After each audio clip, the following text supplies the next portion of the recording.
What if I told you the man who helped make the iPhone once got kicked out of the very company he started? Yep, that really happened, and his name was Steve Jobs. People read all kinds of Steve Jobs' autobiography fun facts, but let's start at the beginning. Steve Jobs was adopted as a baby. His parents raised him in California. They weren't rich, but they gave him love. From the start, Steve was curious. If something had buttons or wires, he wanted to know what made it work. He was the kind of kid who might take apart a radio just to peek inside.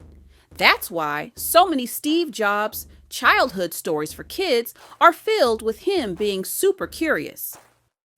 In high school, Steve met a friend named Steve Wozniak. Everyone called him Woz. Together, they were a perfect team. Woz was amazing at building things. Steve Jobs was amazing at dreaming big and convincing people that his dreams mattered. They started in a plain garage. Not a fancy lab, just a garage with boxes and wires. There, they built their first computers. This is the famous story of how Steve Jobs founded Apple in a garage. At first, people didn't believe two young guys could make something so cool. Imagine trying to sell a homemade computer when stores only carried big, clunky ones. But Jobs had a way of talking. He could make computers sound magical, like treasure chests full of secrets. Slowly, people started buying them.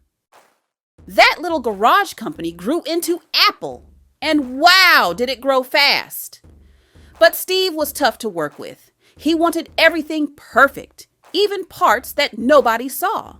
This was part of Steve Jobs' perfectionism design philosophy. He cared about beauty inside and out.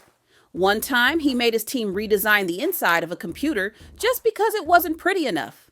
To Steve, beauty mattered everywhere. But as Apple got bigger, Jobs clashed with other leaders. The fights got so bad that in 1985, Apple fired him. That's right, Steve Jobs fired from Apple. This 1985 story is one of the most shocking moments in tech history. Imagine building your dream treehouse and then being told you couldn't play there anymore. That's how it felt for Steve. Did he give up? Nope. Jobs started a new company called Next, and then he bought a small animation studio called Pixar. Here's another fun fact. Steve Jobs started Pixar, and they went on to create Toy Story, the first computer animated movie, to infinity and beyond. Years later, Apple was in trouble. Guess who they called back? Steve Jobs. In 1997, he returned like a hero. This is the Steve Jobs returned to Apple 1997 iMac launch moment that changed everything. From that day forward, he started creating things that wowed the world again. First came the iMac with its bright colors. Then came the iPod, a tiny device that let you carry 1,000 songs in your pocket. And finally, the iPhone. This is the history of iPhone invention Steve Jobs is most famous for. A phone, a music player, and a computer all in one. People everywhere lined up just to hold it. Steve's life wasn't perfect. He got sick and died in 2011. But his ideas live on every time you swipe an iPhone or watch a Pixar movie.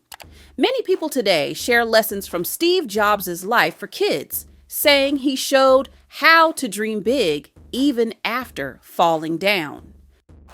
His story shows that even when you fall down, you can get back up and dream even bigger. That is part of Steve Jobs' legacy in technology and animation. So let me ask you, if Steve could dream that big in a garage, what amazing thing could you dream up right where you are?